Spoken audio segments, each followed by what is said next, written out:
Hello friends, मेरा नाम है Namit Agarwal and welcome to my channel Desi अंग्रेज।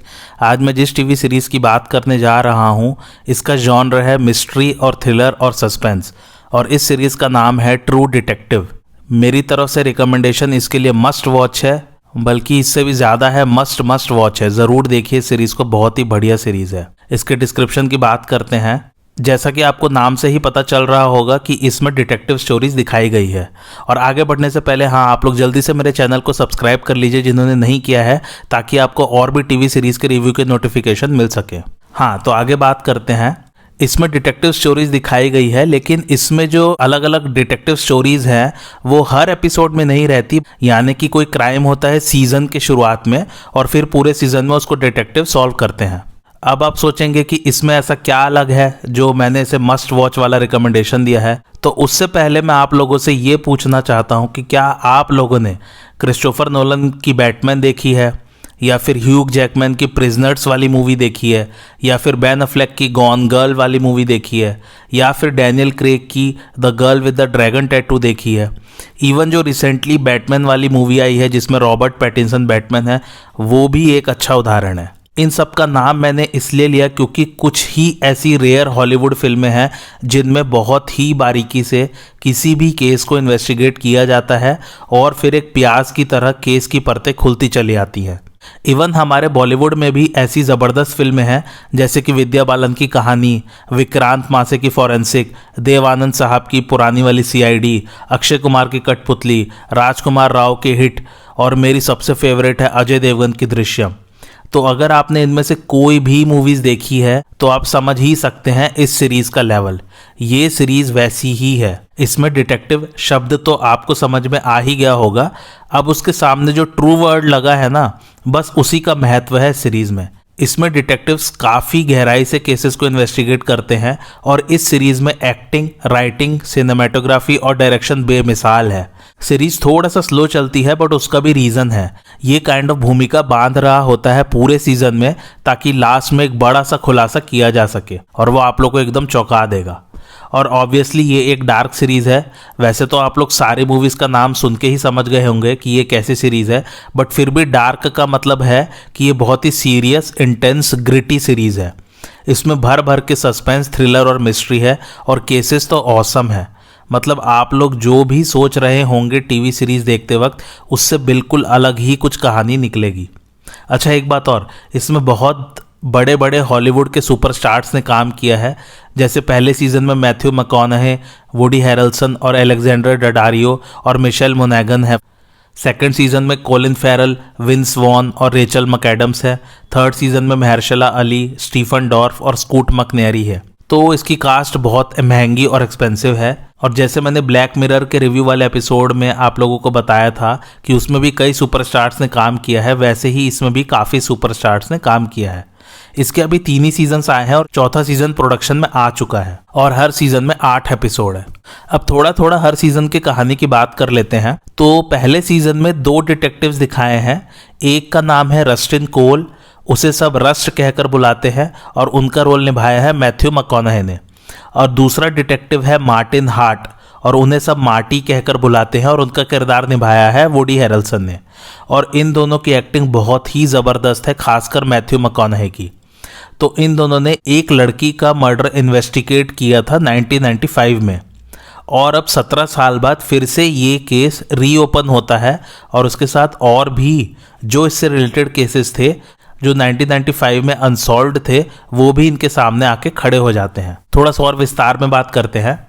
तो जिस लड़की का मर्डर इन्वेस्टिगेट किया था इन दोनों डिटेक्टिव्स ने, उसका नाम था डोरा लैंज, और वो इन्हें एक पेड़ के पास मरी हुई मिली थी, और उसकी लाश को एक प्रार्थना करने वाले जैसे की पोजीशन में रखा गया था खूनी द्वारा। अब ये दोनों डिटेक्टिव्स को ऐसा ही एक 5 साल पुराना केस याद आता है जिसमें एक बच्चा मिसिंग हुआ था, और उसी समय दूसरे किसी बच्चे ने कहा था कि उसका किसी ने पीछा किया था जंगल में। अब ये सब कैसे रिलेटेड है, या डिटेक्टिव्स इन सब केसेस में रिलेशन कैसे ढूंढते हैं, ये सब के लिए आप लोग सीरीज़ देखिए। यानी कि वो मरी हुई लड़की और वो जो मिसिंग बच्चा है उसके बीच में कुछ कनेक्शन होता है। तो ये सब हुआ था 1995 में। अब प्रेजेंट समय में आते हैं, यानी कि 2012 में। पुलिस वालों को एक लाश मिलती है और वो लाश ठीक बिल्कुल वैसे ही पोजीशन में रखी गई है जैसा कि 1995 में डोरा की लाश को खूनी ने रखा था, यानी कि वही प्रार्थना वाली पोजीशन में। अब दो पुलिस डिटेक्टिव्स 2012 में रस्ट और मार्टी का इंटरव्यू ले रहे हैं और उनसे पूछताछ कर रहे हैं कि उन्होंने उस समय क्या और कैसे इन्वेस्टिगेशन की थी, क्योंकि यहाँ सबसे बड़ा ट्विस्ट है, क्योंकि रस्ट और मार्टी के हिसाब से उन दोनों ने खूनी को पकड़ लिया था 1995 में। तो ये था मोटा मोटी सीजन 1 का प्लॉट। ये तो अभी मैंने सिर्फ ऊपर की लेयर को टच किया है केस की। आप इस सीरीज को देखिए और एंजॉय कीजिए। और हाँ, एक बात और, इसके एपिसोड्स को डायरेक्ट किया है कैरी जोजी फुकुनागा ने। और अगर आपको पता होगा, इन्होंने हाल ही में जेम्स बॉन्ड की लेटेस्ट फिल्म का निर्देशन किया था जिसका नाम था नो टाइम टू डाई। बहुत ही बढ़िया मूवी थी वो भी। तो अब आप समझ ही सकते हैं कि इसमें स्टार कास्ट तो बड़ी है ही, साथ ही डायरेक्टर भी बहुत बढ़िया है। अब आते हैं सेकंड सीजन पर। तो इसमें कहानी शुरू होती है कैलिफोर्निया हाईवे से। कैलिफोर्निया एक स्टेट है अमेरिका में, और कैलिफोर्निया हाईवे पेट्रोल एक लॉ एजेंसी है अमेरिका में, एक कानूनी एजेंसी है जो कैलिफोर्निया के हाईवेज पर जितने भी क्राइम हुए हैं उनसे रिलेटेड केसेस को सॉल्व करती है। अब क्या होता है, एक कैलिफोर्निया हाईवे पेट्रोल ऑफिसर को एक लाश मिलती है हाईवे पर, और उस ऑफिसर का नाम है इसमें पॉल वुड्र्यू, और उनका किरदार निभाया है टेलर किट्स ने। और जिसकी लाश मिलती है वो एक बहुत ही करप्ट सिटी मैनेजर था और उसका नाम था बेन कैस्पियर। अब जहां लाश मिली है वो काइंड ऑफ दो छोटे छोटे जिला या टाउन कह सकते हैं, उनके साथ वो हाईवे लगता है। तो उन दो टाउन्स के डिटेक्टिव भी वहां केस की तहकीकात करने के लिए आते हैं, क्योंकि उनका कहना है कि वो एरिया उनके ज्यूरिसडिक्शन में आता है। ज्यूरिसडिक्शन का अर्थ है कि किसी डिपार्टमेंट या एजेंसी द्वारा एक क्षेत्र निर्धारित करना जिससे उन लोग अपने किसी उद्देश्य को पूरा कर सके। तो जैसे अक्सर आपने सुना होगा कि एक पर्टिकुलर पुलिस स्टेशन एक पर्टिकुलर एरिया ही कवर करता है, उसी को ज्यूरिसडिक्शन कहते हैं अंग्रेजी में। एनीवे, तो दो टाउन्स के नाम है विंसी और वेंचुरा। और विंसी पुलिस डिपार्टमेंट से एक डिटेक्टिव आता है जिसका नाम है रेमंड वेलकोरो, जिसे सब रे कहते हैं, और उनका किरदार निभाया है कोलिन फेरल ने। और वेंचुरा काउंटी शेरिफ से एक शेरिफ आती है जिसका नाम है एंटीगोन बेजराइड्स, और उन्हें सब एनी बुलाते हैं, और उनका किरदार निभाया है रेचल मैकएडम्स ने। अब आगे सुनिए। एक क्रिमिनल है जिसका नाम है फ्रांसिस सैमियन, जिन्हें सब फ्रैंक कहकर बुलाते हैं, और उनका किरदार निभाया विंस वॉन ने, और वो अपने बिजनेस को कानूनी रूप से वैध बनाना चाहता है। और फ्रांसिस का साथ देती है उसकी वाइफ जिसका नाम है जॉर्डन, और इसमें उनका किरदार निभाया है कैली रायली ने। तो फ्रांसिस जिस बिजनेस में पैसा डालते हैं वो है एक रेल रोड प्रोजेक्ट जो कि कैस्पियर के अंडर था, लेकिन कैस्पियर की लाश मिली है हाईवे पर। तो इसके बारे में जब फ्रैंक को पता चलता है तो वो अपनी खुद की ही एक इन्वेस्टिगेशन शुरू कर देता है। तो कुल मिला के बेन कैस्पियर के मर्डर को 4 पार्टीज इन्वेस्टिगेट कर रही हैं, 3 पुलिस की तरफ से और एक क्रिमिनल फ्रैंक की तरफ से। इसमें रे वेलकोरो को एक करप्ट ऑफिसर दिखाया है, और वो फ्रैंक के लिए कभी कभी गलत काम भी करता है और उसके बदले में रिश्वत लेता है फ्रैंक से। दूसरी तरफ जब एनी के पास ये केस आता है तो उसके सुपीरियर्स उसे बताते हैं कि रे ऑलरेडी एक करप्ट पुलिस ऑफिसर है और वो फ्रैंक के लिए काम करता है। तो एनी को उसके सुपीरियर्स बोलते हैं कि तुम कोशिश करो किसी तरह रे को एक जासूस बनाने की जो फ्रैंक के सारे अवैध बिजनेस की जानकारी दे और पता लगाए कि कहीं उसी ने तो बेन को नहीं मारा। अच्छा, एक बात और, इन सब की अपनी पर्सनल लाइफ्स में भी बहुत प्रॉब्लम्स चलती रहती हैं, तो वो सब भी दिखाया गया है इसमें। वैसे ही फर्स्ट सीजन में भी है।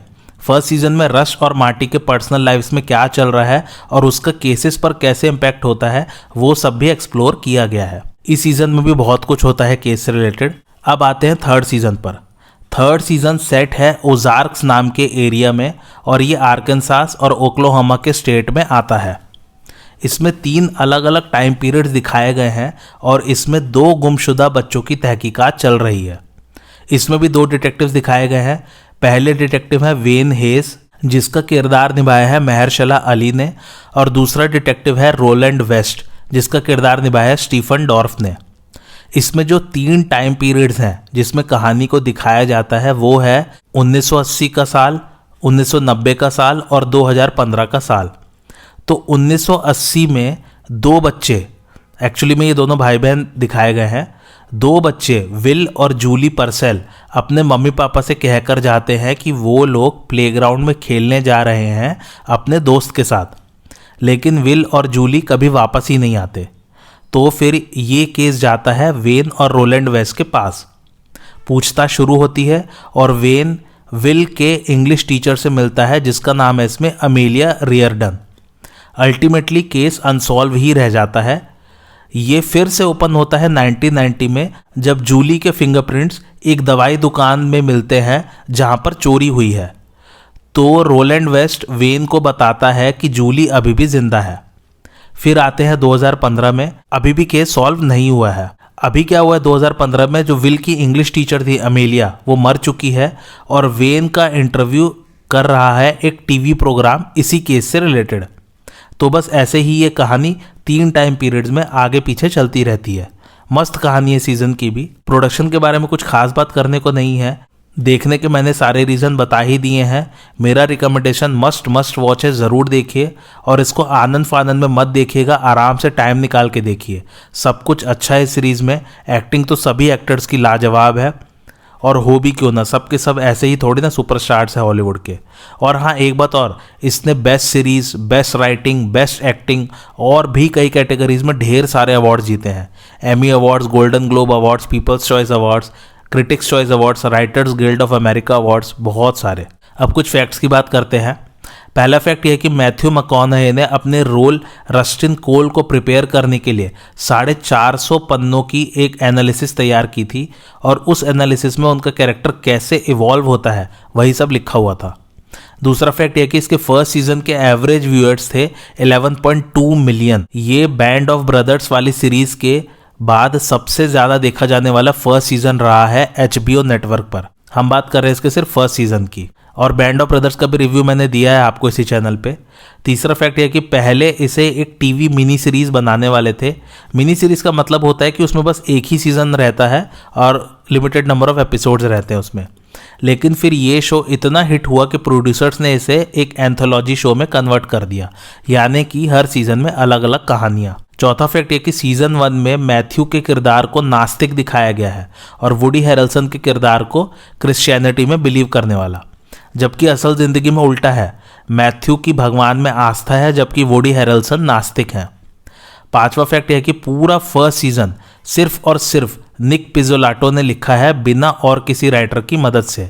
निक पिज़ोलाटो इसके क्रिएटर हैं, ट्रू डिटेक्टिव के, और राइटर भी हैं। छठा फैक्ट यह कि क्रिश्चियन बेल और जेसिका चेस्टेन, जो कि बहुत बड़े स्टार्स हैं हॉलीवुड के, उन्हें सेकंड सीजन के लिए अप्रोच किया गया था और उन्हें किसी भी तरह सेकंड सीजन के लिए मनाने की भी बहुत कोशिश की गई थी, बट वो लोग और कमिटमेंट्स के कारण नहीं कर पाए सेकंड सीजन। सातवां फैक्ट यह कि कोलिन फेरल ने अपना वेट 9 किलो बढ़ाया था रे वेलकोरो के रोल के लिए। आठवां फैक्ट यह कि कोलिन फेरल को रे के रोल के लिए मूछें रखनी थी और वो उन्हें बिल्कुल पसंद नहीं थी। नौवां फैक्ट यह कि महर्शला अली पहले रोलैंड वेस्ट का किरदार निभाने वाले थे, फिर महर्शला के कहने पर ही उनके रोल्स रिवर्स कर दिए गए, यानी कि महर्शला ने फिर वेन का किरदार निभाया और स्टीफन डॉर्फ ने रोलैंड का। 10वां फैक्ट यह कि सेकंड सीजन में रेचल मैकएडम्स वाले रोल के लिए जेसिका बियल, मेलिन आकरमैन, एलिजाबेथ मॉस, रोज़ेरियो डॉजन और भी ढेर सारी एक्ट्रेसेस को कंसीडर किया गया था, पर अल्टीमेटली रोल गया रेचल मैकएडम्स को। और जिनको कंसीडर किया गया था वो सभी एक्ट्रेसेस भी बहुत बड़ी सुपरस्टार है हॉलीवुड की। 11वां और आखिरी फैक्ट यह है कि जितने भी कैरेक्टर्स इसमें स्मोकिंग कर रहे हैं उनके धुआं छोड़ने के सीन्स स्मोकिंग करते वक्त है ही नहीं। IMDb रेटिंग की बात करें तो वह 8.9, लगभग 9 ही समझ लीजिए, और इसको रेट किया ऑलमोस्ट 5,72,000 लोगों ने। और ये टॉप 250 टीवी शोज में भी आता है IMDb रैंकिंग में, और इसका रैंक है 36। अब ये 2 और कन्विंसिंग रीजंस है आपके लिए ताकि आप लोग ये टीवी शो देखें।